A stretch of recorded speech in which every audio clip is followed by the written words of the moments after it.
बता दें आपको कि प्रयागराज पहुंचे हैं समाजवादी पार्टी के मुखिया अखिलेश यादव।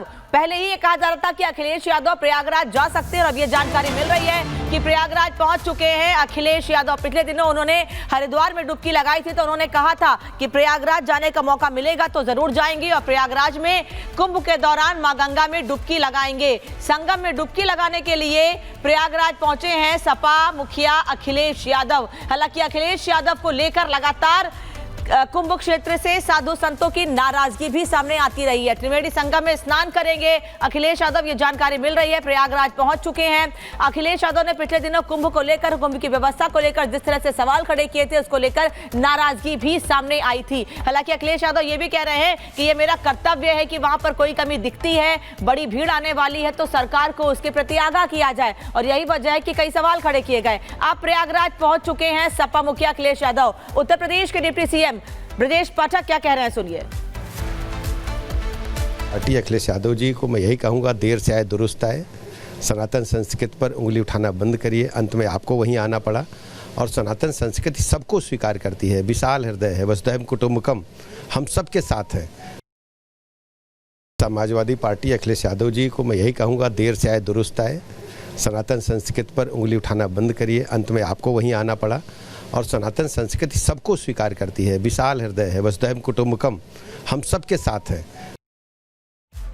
तो अखिलेश यादव आखिरकार प्रयागराज पहुंच गए हैं। हमारे सहयोगी इस वक्त राघवेंद्र जुड़ रहे हैं प्रयागराज से। राघवेंद्र, तमाम तरीके के बयान दिए, तमाम जगहों पर घूमे, हरिद्वार में भी डुबकी लगाई, लेकिन अखिलेश यादव प्रयागराज आखिरकार पहुंच गए।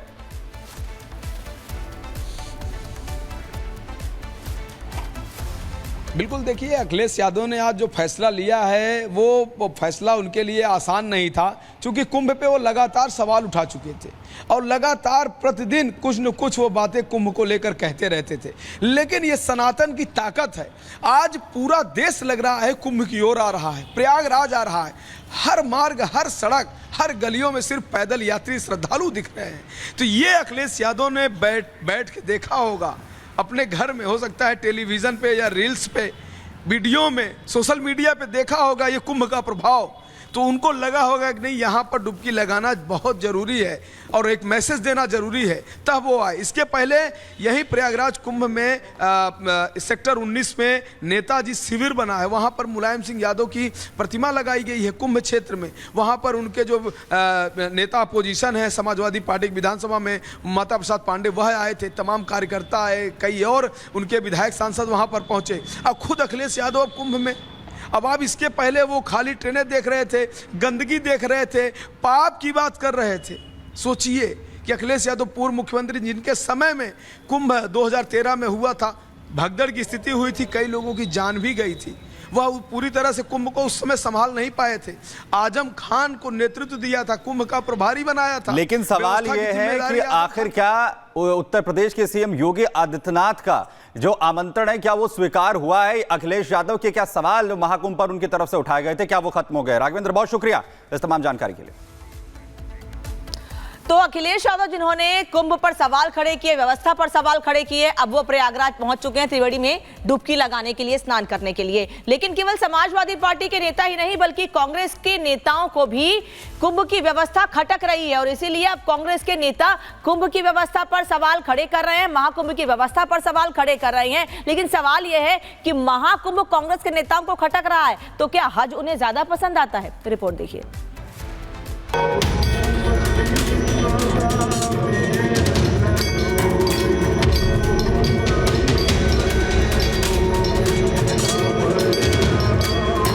अब लाखों लोग, करोड़ों लोग अगर वैसे जाएंगे और ये करेंगे तो बीमारी एक तरह से आमंत्रण दे रहे हैं बीमारियों को। एक कहावत तो आपने सुनी होगी, मान न मान मैं तेरा मेहमान। ये कहावत महाराष्ट्र कांग्रेस के नेता हुसैन दलवाई पर एकदम फिट, ठीक और सटीक बैठती है। कांग्रेस के नेता हुसैन दलवाई का महाकुंभ से कोई लेना देना नहीं, सनातनी परंपरा का ज्ञान नहीं, महाकुंभ में स्नान करने की महिमा नहीं जानते, लेकिन हुसैन दलवाई खामखा महाकुंभ पर सवाल उठा रहे हैं। हुसैन दलवाई कह रहे हैं कि महाकुंभ से ज्यादा अच्छी व्यवस्था हज में रहती है। महाकुंभ में नहाने से पाप नहीं धुलेंगे, बीमारियां हो जाएंगी। इतनी सारी भीड़ को एक जगह नहाने नहीं जाना चाहिए। और कुंभ मेला में स्नान करने के बाद मेरा सब पाप धुआ जाएगा, साफ हो जाएगा और मैं निष्पाप बन जाऊंगा, ऐसा लोगों को लगता है। गंगा माई में स्नान लेते हैं तो मेरे ख्याल से कितनी गंदगी होती होगी वहाँ, जिस तरह से लोग रहे हैं उनका कुछ इंतजाम नहीं, ये इसकी वजह से यहाँ बड़े पैमाने पर कुछ बीमारियां फैल जाएंगी। अब हुसैन दलवाई को कौन बताए, कौन समझाए कि महाकुंभ में स्नान की परंपरा और महत्व ही सनातन धर्म में इतना है कि करोड़ों असंख्य लोग स्नान को पहुंचते हैं। लेकिन यह तो वही बात हुई कि जबरन सवाल उठाने हैं तो उठा रहे हैं। कांग्रेस नेता हुसैन दलवाई सनातनियों की चिंता में परेशान हो रहे हैं तो बीजेपी ये कह रही है कि आप हिंदुओं की चिंता मत करिए, भ्रम मत फैलाइए, दुष्प्रचार मत करिए, मोदी योगी सब कुछ देख रहे हैं, आपको चिंता करने की जरूरत नहीं है। इस प्रकार से ये टिप्पणी करना कांग्रेस की सनातन हिंदू विरोधी मानसिकता को दर्शाता है। हिंदू को और हिंदू आस्था को दो गाली ताकि मिले वोट बैंक की ताली, यही इनकी प्रणाली। ये पहली बार नहीं है जब महाकुंभ को फ्लॉप शो बताने की कोशिश हो रही है। अखिलेश यादव तो जब से महाकुंभ शुरू हुआ है तब से कुछ ना कुछ महाकुंभ को लेकर कह रहे हैं। लेकिन कांग्रेस नेता हुसैन दलवाई के बयान से लगता है कि उन्हें महाकुंभ से ज्यादा इस बात से दिक्कत है कि महाकुंभ में सनातनी एकता दिख रही है। करोड़ों लोग एक साथ दिख रहे हैं जो कहीं ना कहीं शायद उन्हें परेशान कर रहे हैं। Bureau report, Republic Bharat. तो कांग्रेस की ओर से हुसैन दलवाई ने महाकुंभ पर सवाल उठाए तो बड़ा पलटवार बीजेपी की तरफ से भी हुआ। बीजेपी यूपी के प्रवक्ता राकेश त्रिपाठी और साथ ही मनीष शुक्ला ने क्या कुछ कहा, सुनवाते हैं आपको। ऐसे महाकुंभ पर, वहां के स्नान पर कांग्रेस नेता हुसैन दलवाई का बयान दुर्भाग्यपूर्ण है, कीचड़ उछालने वाला है। और मेरा स्पष्ट कहना है, ये हुसैन दलवाई नहीं बोल रहे हैं बल्कि राहुल गांधी के उकसावे पर बोला जा रहा है। अपने नेतृत्व को खुश रखने के लिए किसी भी हद तक जा सकते हैं। सनातन को अपमानित करना कांग्रेस पार्टी की घोषित रणनीति है और उसी रणनीति के तहत उनकी पार्टी के नेता हुसैन दलवाई ने जो आपत्तिजनक बयान दिया है, इसका खामियाजा भी कांग्रेस को भुगतना पड़ेगा। और महाकुंभ की खबरें लगातार आगे भी जारी रहेंगी। वक्त